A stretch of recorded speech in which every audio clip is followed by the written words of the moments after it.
प्रिय छात्रों, ज्ञानदूत कार्यक्रम 2.0 में आपका हार्दिक स्वागत है। मैं डॉक्टर सुरेंद्र सिंह चारण, साचार्य अर्थशास्त्र, राजकीय महाविद्यालय दौसा। आज का टॉपिक है मांग की कीमत लोच को मापने की रीतियाँ या विधियाँ।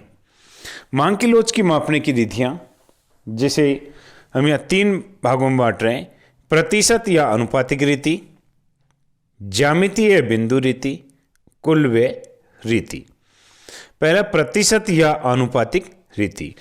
प्रोफेसर फ्लेक्स के अनुसार मांग में होने वाले प्रतिशत परिवर्तन में कीमत में प्रतिशत परिवर्तन का भाग देने से प्राप्त मान को मांग की लोच कहते हैं। इन्होंने सूत्र दिया मांग की लोच जो बराबर मांग में प्रतिशत परिवर्तन बटा कीमत में प्रतिशत परिवर्तन, यानी डेल्टा एक्स प्रतिशत अपॉन डेल्टा पी प्रतिशत। यहाँ डेल्टा जो है परिवर्तन का सूचक है। प्रोफेसर फ्लेक्स के अनुसार मांग की लोच जो है उसे 3 भागों में बांटा, 3 प्रकार बताए इसके। पहला, इकाई से अधिक लोचदार, इकाई के बराबर लोचदार, और एक है इकाई से कम लोचदार। पहला लेते हैं हम इकाई से अधिक लोचदार, ईपी ग्रेटर देन 1। किसी वस्तु की कीमत में प्रतिशत परिवर्तन के फलस्वरूप उस वस्तु की मांग की मात्रा में कीमत की तुलना में अधिक प्रतिशत परिवर्तन हो तो मांग की लोच इकाई से अधिक लोचदार होगी। यानी जितना कीमत में परिवर्तन होता है, मांग की मात्रा में उससे अधिक प्रतिशत परिवर्तन हुआ तो मांग की लोच इकाई से अधिक लोचदार होगी। यहां इन्होंने एक एग्जाम्पल दिया कि यदि कीमत में 10% परिवर्तन से मांग की मात्रा में 20% परिवर्तन होता है तो मांग की लोच की E P is equal to delta X upon delta P, तो 20/10 ये बराबर हो जाएगा 2 ग्रेटर देन 1। ये मांग की लोच इकाई से अधिक लोचदार होगी। दूसरा, ईपी इज इक्वल टू 1। यदि कीमत में प्रतिशत परिवर्तन के फलस्वरूप मांग की मात्रा में कीमत के बराबर प्रतिशत परिवर्तन हो तो मांग की लोच इकाई के बराबर लोचदार होगी। यानी जितना कीमत में प्रतिशत परिवर्तन होता है, मांग की मात्रा में भी उतना ही प्रतिशत परिवर्तन होना चाहिए। इसके लिए एग्जाम्पल लिया गया है, यदि कीमत में 10% परिवर्तन होने से मांग की मात्रा में भी 10% परिवर्तन हो तो मांग की लोच ये delta X upon delta P 10/10 बराबर 1, यानी मांग की लोच इकाई के बराबर लोचदार होगी।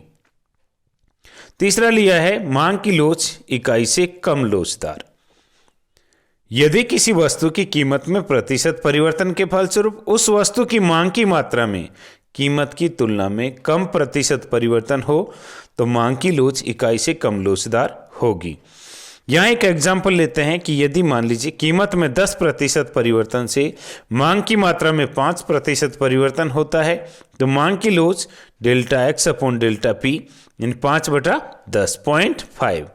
0.5 जो लेस देन 1 है, यानी मांग की लोच इकाई से कम लोचदार होगी।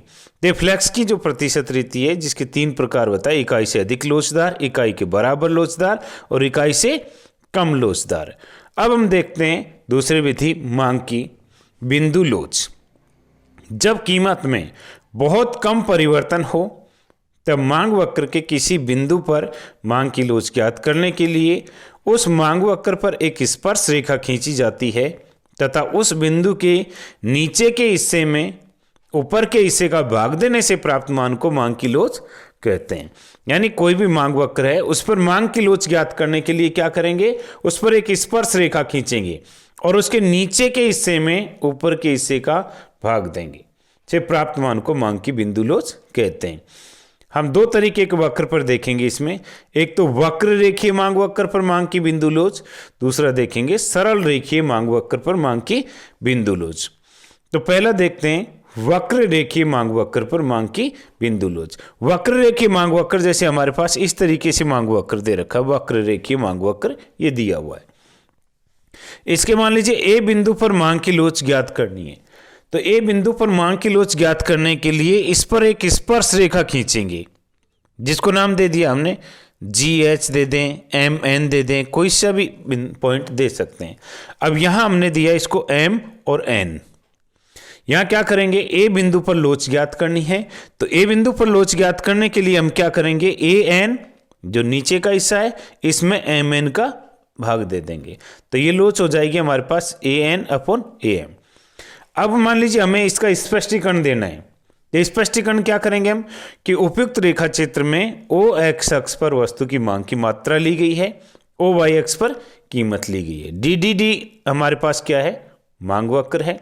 इसके A बिंदु पर लोच ज्ञात करने के लिए हमने MN स्पर्श रेखा खींची, और MN स्पर्श रेखा में AN जो नीचे का हिस्सा है उसमें AM ऊपर के हिस्से का भाग दिया, तो हमारे पास मांग की लोच हुई AN/AM। अब हम देखते हैं वक्र रेखीय मांग वक्र पर, सरल रेखीय मांग वक्र पर मांग की लोच। सरल रेखीय मांग वक्र पर मांग की लोच ज्ञात करने के लिए देखिए, सरल रेखीय मांग वक्र पर मांग की लोच, सरल रेखीय मांग वक्र ये आ गया हमारे पास। इस पर मांग की लोच ज्ञात करेंगे तो एक MN सरल रेखीय मांग वक्र है जिसके B बिंदु, A बिंदु, C बिंदु, N बिंदु और M बिंदु पर मांग की लोच हमें ज्ञात करनी है। सबसे पहले हम देखते हैं M बिंदु पर मांग की लोच। M बिंदु पर जो नीचे का हिस्सा है वो है MN, तो MN इसका नीचे का हिस्सा है, ऊपर का हिस्से क्या हो गया, 0।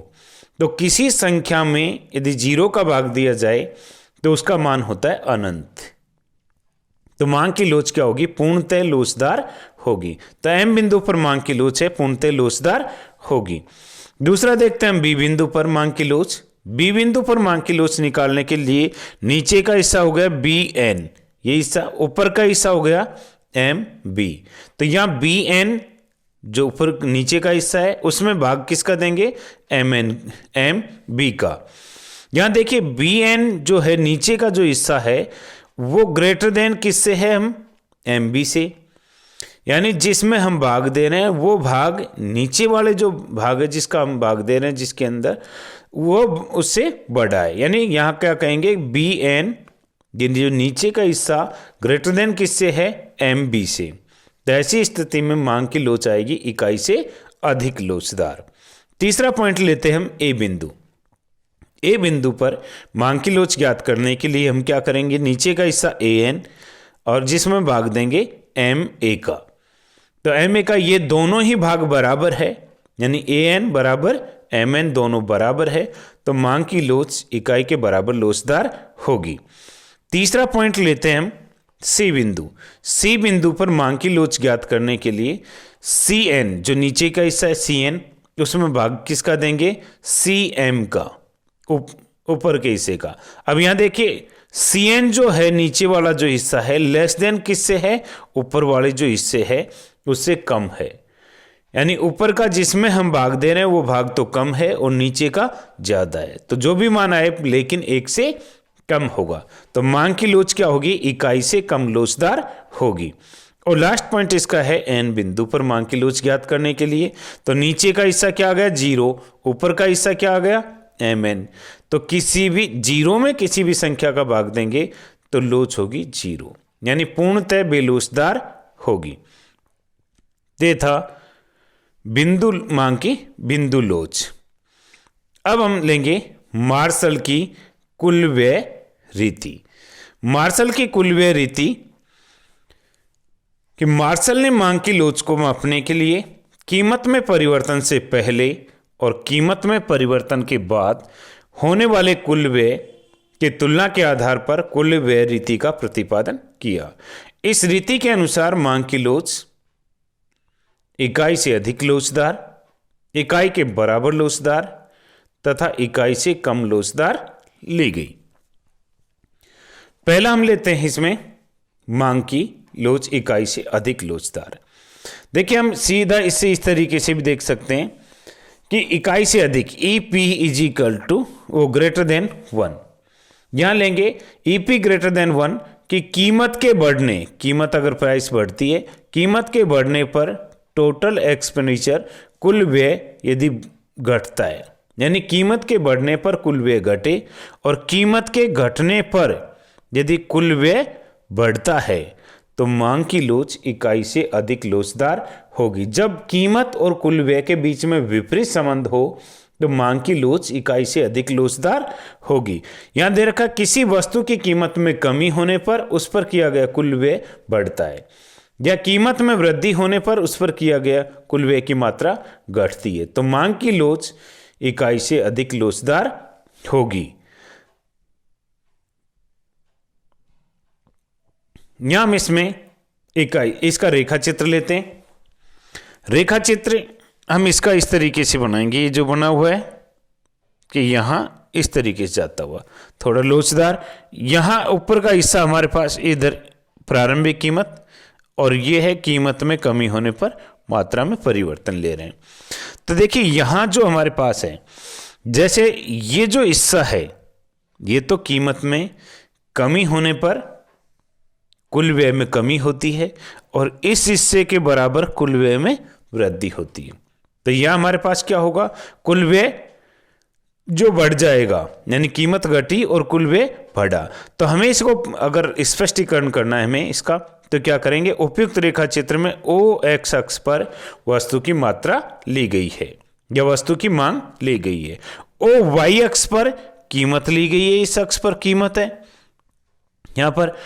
अब यहां प्रारंभिक कीमत ओपी, ये पी कीमत प्रारंभिक कीमत ओपी, ओपी इस पर मात्रा हमारे पास है ओ क्यू, तो कुल व्यय क्या हो गया, ओपी जो मात्रा है कीमत है उसको किससे गुणा करेंगे, ओ क्यू मात्रा से। तो यहां ओ पी ए क्यू क्षेत्र के बराबर कुल व्यय हो जाएगा। यदि कीमत घट करके P1 हो जाती है, P1 हो जाती है तो क्या हो जाएगा कुल व्यय, OP1 इंटू क्या कर देंगे OQ1, मात्रा बढ़ करके Q1 हो जाएगी तो OP1 इंटू OQ1 हो जाएगा। तो यहां कुल व्यय क्या हो जाएगा, OP1 B और Q1, ये हमारे पास कुल व्यय हो जाएगा इसका। तो देखिए कीमत में कमी होने से कुल व्यय में क्या होगा, P1 P A T, इस क्षेत्र के बराबर तो कमी हुई है, यानी घटा क्या है, ये जो क्षेत्र है हमारा ये P1 P A और T क्षेत्र के बराबर तो कुल व्यय में कमी हुई है, और ये जो क्षेत्र है हमारे पास Q A, ये T B और Q1, इस क्षेत्र के बराबर कुल व्यय क्या है, बढ़ा है। तो यहां जो हमारे पास ये जो बढ़ा हुआ क्षेत्र है वो इस कमी वाले क्षेत्र से क्या है, ज्यादा है, ग्रेटर देन है। यहां ये दिखा रखा है कि यहां क्यू टी बी Q1 जो ग्रेटर देन किससे है, P1 P A T क्षेत्र से अधिक है। तो यहां क्या हुआ कि कीमत के घटने पर कुल व्यय क्या हुआ, बढ़ा, तो मांग की लोच क्या होगी, इकाई से अधिक लोचदार होगी। अब देते हैं इकाई के बराबर लोचदार। यहां क्या होगा, जब किसी वस्तु की कीमत में कमी या वृद्धि होने पर उस वस्तु पर का कुल व्यय स्थिर रहता है तो मांग की लोच इकाई के बराबर लोचदार होगी। यानी हम ये कह सकते हैं कि कीमत के बढ़ने या घटने पर कुल व्यय क्या रहे, टोटल जो एक्सपेंडिचर वो स्थिर रहे, यानी कीमत बढ़ी या घटी कुल व्यय स्थिर रहता है तो मांग की लोच इकाई के बराबर लोचदार होगी। कीमत के घटने बढ़ने पर कुल व्यय पर कोई प्रभाव नहीं पड़े।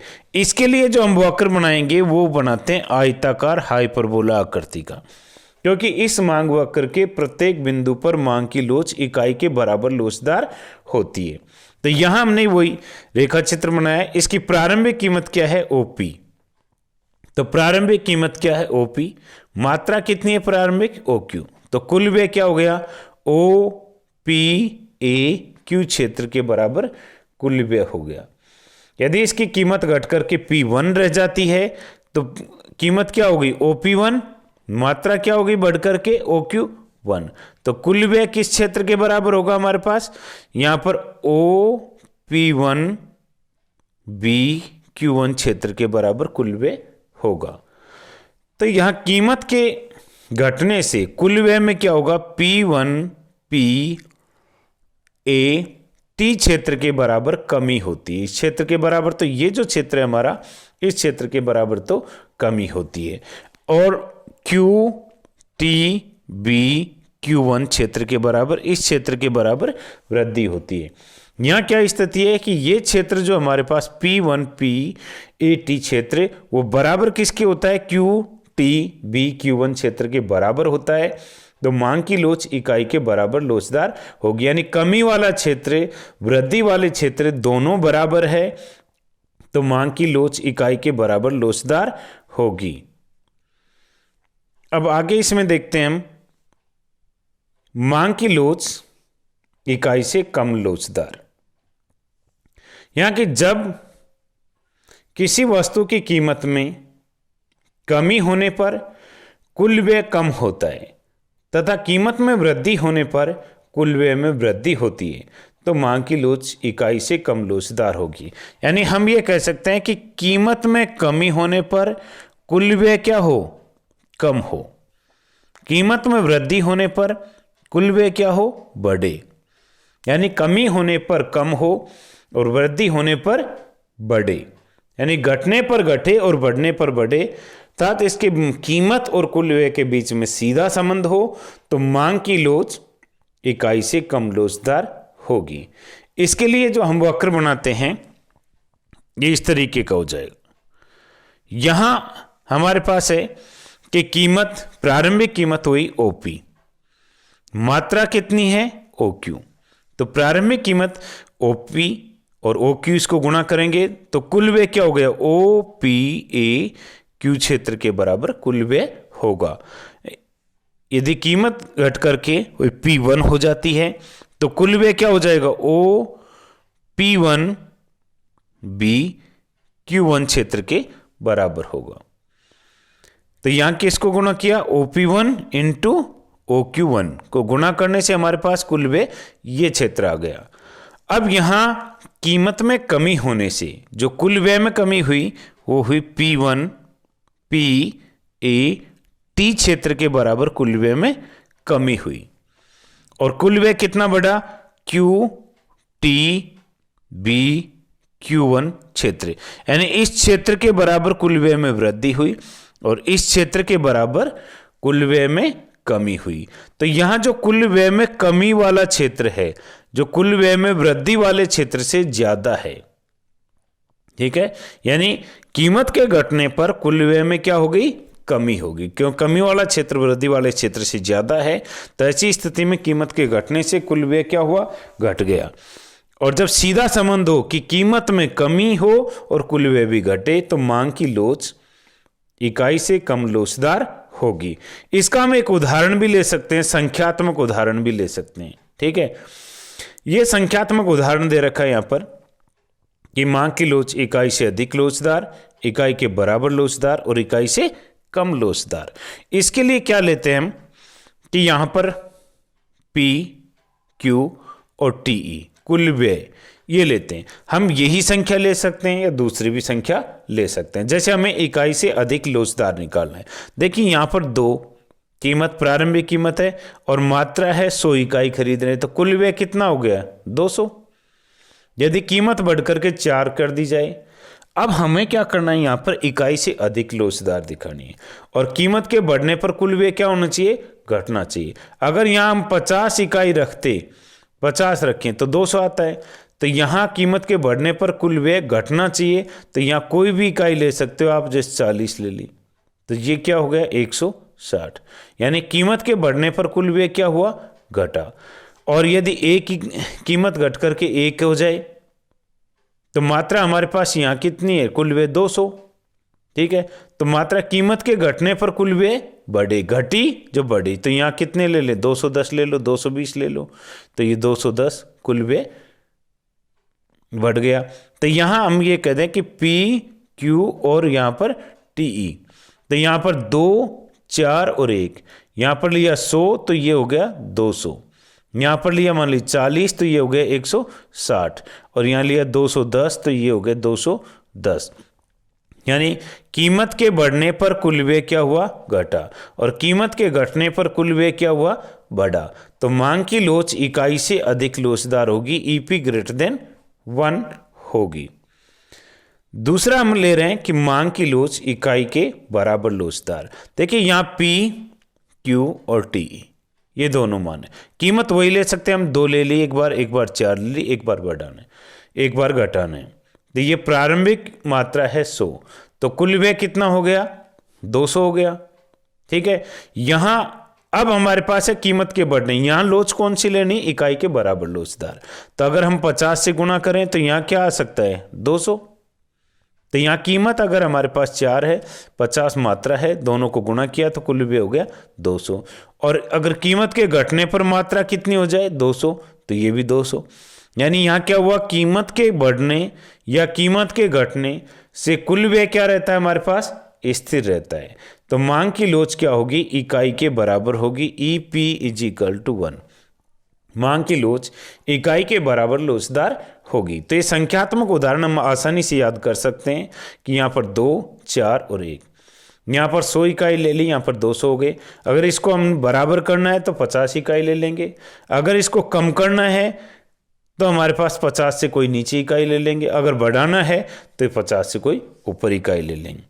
ऐसे हम देखते हैं यहाँ पर इकाई से कम लोचदार, ईपी <1। देखिए यहाँ ईपी <1 में कुल व्यय का और कीमत स्तर का दोनों का विपरीत सीधा संबंध होता है कि कीमत के बढ़ने पर कुल व्यय बढ़े और घटने पर घटे। तो मांग की लोच इकाई से कम लोचदार होगी। यहां हम एग्जाम्पल लेते हैं कि पी, क्यू और टीई। तो देखिए पी हमारे पास वही 2, 4 और 1 लिया, यहां पर वही मात्रा 100, तो यहां क्या हो गया 200। अगर हमारे पास अब कीमत के बढ़ने पर कुल व्यय क्या होना चाहिए, बढ़ना चाहिए। तो मात्रा 50 से ऊपर ले ली 60, तो ये कितना हो गया 240। तो कीमत के बढ़ी, कुल व्यय भी क्या हो गया, बढ़ गया। कीमत के घटने पर तो यह मात्रा कोई भी 200 से कम ले लो, तो यहां कितनी होगी 180, तो कुल व्यय भी क्या हो गया 180। तो यहां क्या हुआ, सीधा संबंध हो गया कि कीमत के बढ़ने पर कुल व्यय क्या हुआ, बढ़ा, कीमत के घटने पर कुल व्यय क्या हुआ, घटा। तो मांग की लोच क्या होगी, इकाई से कम लोचदार होगी। तो यहां हम ये देख सकते हैं कि इसको जो एग्जाम्पल है उसको बहुत ही आसानी से याद कर सकते हैं, पी, क्यू और टीई। ये इस तरह लेके कि यहां 2, 4 और 1 तीनों इकाई से अधिक, इकाई के बराबर और इकाई से कम लोचदार, तीनों स्थिति में एक जैसा आ गया। यहां हम ले सकते हैं 100 और ये होगी 200। देखिए यहां पर हम कोई भी मान रख सकते हैं, जैसे यहां पर ये मान, जैसे इसमें 25 रख रखा है, इसमें 300 रख रखा है, या ऐसे हम अगर इकाई से अधिक करनी है तो इकाई से अधिक यानी कीमत बढ़ने पर कुल व्यय क्या होना चाहिए, घटना चाहिए। यानी 50 पे बराबर होता है तो 50 से कोई भी नीचे मात्रा ले सकते हो, 40 ले लो, 30 ले लो, 30 लेंगे तो 120 हो जाएगा, 30 ले लें, 25 लिया जैसे इसके अंदर तो 25 से 100 हो गया। तो कोई भी हम मात्रा ले सकते हैं इसमें। और कीमत के घटने पर कुल व्यय क्या होना चाहिए, बढ़ना चाहिए। तो बढ़ना चाहिए, इसमें 210 लिया था अभी थोड़ी देर पहले बताया, इसमें 250 ले सकते हैं, 250 हो जाएगा, 270 ले सकते हैं, ये 300 ले रखा है, 300 लिया जा सकता है। तो कोई भी मात्रा हम लेके इसको बढ़ा और घटा। तो जैसे हम इसको इकाई से अधिक दिखाना है तो इसमें संबंध दिखाना होगा हमें कि बढ़ने पर घटे और घटने पर बढ़े। तो मांग की लोच इकाई के बराबर लोचदार होगी। और जो हमारे पास इकाई के बराबर लोचदार थी उसमें सिंपल ले ही रहे हैं हम कि 2, 4 और 1। तो यहाँ 100 और यहाँ 200 हो गए, 200 हो गए। अब यहाँ पर 50 लेंगे तो 200 होगा, और यदि हम यहाँ पर 200 लेंगे तो ये 200 होगा। तो ये आसानी से हमारे पास ये बराबर क्या हो गया कि यहाँ कीमत घटी या बढ़ी, कुल व्यय क्या रहा, स्थिर रहा। तो मांग की लोच इकाई के बराबर लोचदार होगी। इसी एग्जाम्पल को हम यदि इकाई से कम लोचदार में लेते हैं तो ऐसी स्थिति में हम क्या करेंगे कि यहाँ बढ़ने पर बढ़ना चाहिए और घटने पर घटना चाहिए। यानी बढ़ेगा, अगर इस 50 जो संख्या ली है इससे कोई भी मात्रा ले लो, 60 ले लो, 70 ले लो, कोई मात्रा, जैसे हमारे पास यहाँ पर 75 ले रखा है तो ये कितना हो गया 300 हो गया। यानी कीमत के बढ़ने पर कुल व्यय क्या हुआ, बढ़ा, और कीमत के घटने पर तो 200 से नीचे कोई मात्रा 100, मान लीजिए 150, 160, 180, 170 जो भी हो, पर 200 से कम लेनी है हमें। तो मांग की लोच अगर लेंगे तो ऐसी स्थिति में कि कीमत के बढ़ने पर कुल व्यय क्या हुआ, बढ़ा, और कीमत के घटने पर कुल व्यय घटा, तो मांग की लोच इकाई से कम लोचदार होगी। ये हमें इस तरीके से मांग की लोच को मापने की रीतियां अपना रहे हैं।